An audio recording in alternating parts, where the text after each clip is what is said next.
ariya magambo mabi wabwiwe ya kera atuma hari ibintu bimwe udakora mu buzima bwawe, bigatuma noneho ukeya cyangwa se ukurura bad energy, ukurura izindi mbaraga mbi ku buzima bwawe zituma nta kintu ubasha kugira ngo ugereho. Ndagira ngo nkubwire amagambo bakuvuzeho, ayo magambo ntabwo agufiteho ububasha, sibyo? Ayo magambo ntabwo agufiteho imbaraga, ayo magambo ntabwo ari ayawe, ahubwo amagambo yawe agomba kuba amagambo y'ubutsinzi, kandi ubuzima bwawe ntabwo buzaguma uko bwari bumeze.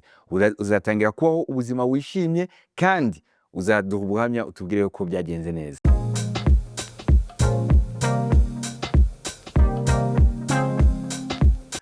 Muraho, nongeye kwishimira kubana namwe kuri Kira Ministries. Harashize iminsi tutabana kubera impamvu z'akazi gatandukanye, ariko nk'uko mubizi intego yacu ni imwe, no kugira ngo duhanahane ubumenyi, duhanahane ibitekerezo, kugira ngo niba uri mu gahinda, niba uri mu mubabaro, kugira ngo tubashe kubaho ubuzima twishimye. Uyu munsi rero muri kuno kwezi kwa gatatu mu 2026, ndifuza kugira ngo nganire nawe, nganire n'umuntu wavuzweho amagambo akomeye akakubabariza umutima. Mu buzima tubayemo, bitewe n'amateka waciyemo, hari abantu benshi bagiye bakubwira amagambo akomeye ku buzima bwawe. Amwe yarakubatse, ukumva nk'umuntu yarakuze, yabaye umuntu w'umugabo, w'umubyeyi, ukumva arakubwiye ngo uriya mugabo yigeze kumbwira ngo mwana wanjye ntugahungabane, ntukagire ubwoba kuko turi kumwe nawe. Ugasanga iryo jambo yakubwiye ryarakubatse, noneho mu buzima bwawe ukagenda wumva yuko rya jambo uvugana naryo. Noneho hakabaho ikindi gihe hari ayandi magambo wabwiwe, nk'umuntu akakubwira ngo uzaba imbwa. Umuntu yakubwira ngo uzaba imbwa, igihe icyo ari cyo cyose urimo kugenda, igihe icyo ari cyo cyose wakuze, ukumva muri wowe harimo ikintu cyo kumva uri imbwa, ukumva uri imbwa.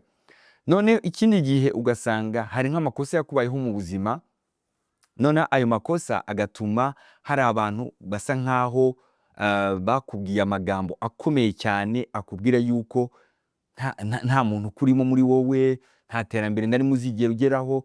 None ugasanga ibyo bintu byatumye muri wowe wumva yuko ari uko nguko uteye. Rero ayo ni amagambo, aba ari amagambo akomeye cyane atuma agendana nawe mu mibereho y'ubuzima bwawe bwa buri munsi. Rero uyu munsi ikintu nshaka kugira ngo tuganire, ni gute ayo magambo wabwiwe ababaza umutima wawe, akomereye ubuzima bwawe, ni gute wayakura mu buzima bwawe.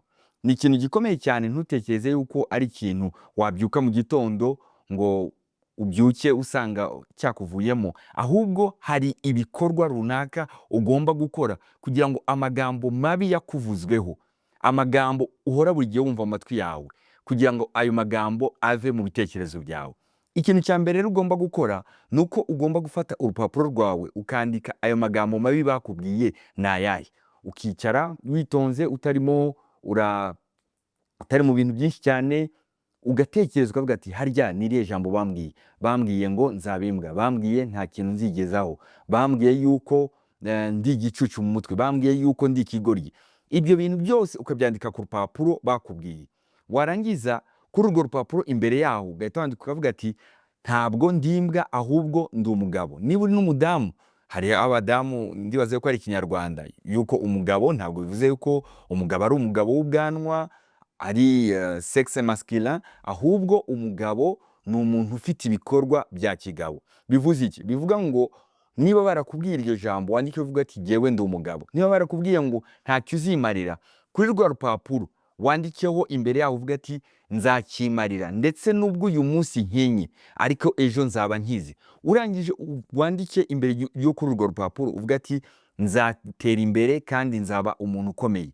Nurangiza umanuke hepfo gatoya bakubwira ngo wowe ntabwo uzigera ushaka, ntabwo uzigera urongorwa. Nurangiza imbere yaho wandikeho uvuga ati nzashaka, ndetse no muri uyu mwaka cyangwa umwaka utaha nzashaka. Niba umuntu akubwira ati wowe uzapfa uri ingumba, ntabwo uzigera ubyara, ugende kuri rwa rupapuro hamwe wabyanditse uvuga ati ntabwo nzapfa ndi ingumba, ahubwo nzabyara. Nuramuka ubyanze ukabyandika kuri urwo rupapuro gutyo, warangiza ugatangira buri gihe rya jambo ryakuzamo, ugahita urisubirisha mu bitekerezo rya jambo rimwe wanditse kuri rwa rupapuro. Ndagira ngo nkubwire ngo nyuma y'amezi 3 amezi 6 bitewe n'ubushakashatsi bwagiye bukorwa. Ya magambo amwe yaguteye ihungabana azagenda ava mu bugingo bwawe, azagenda ava mu bitekerezo byawe, azagenda ava mu mutima wawe, kandi namara kuvamo uzatangira kubona iterambere ryawe. Kubera iki?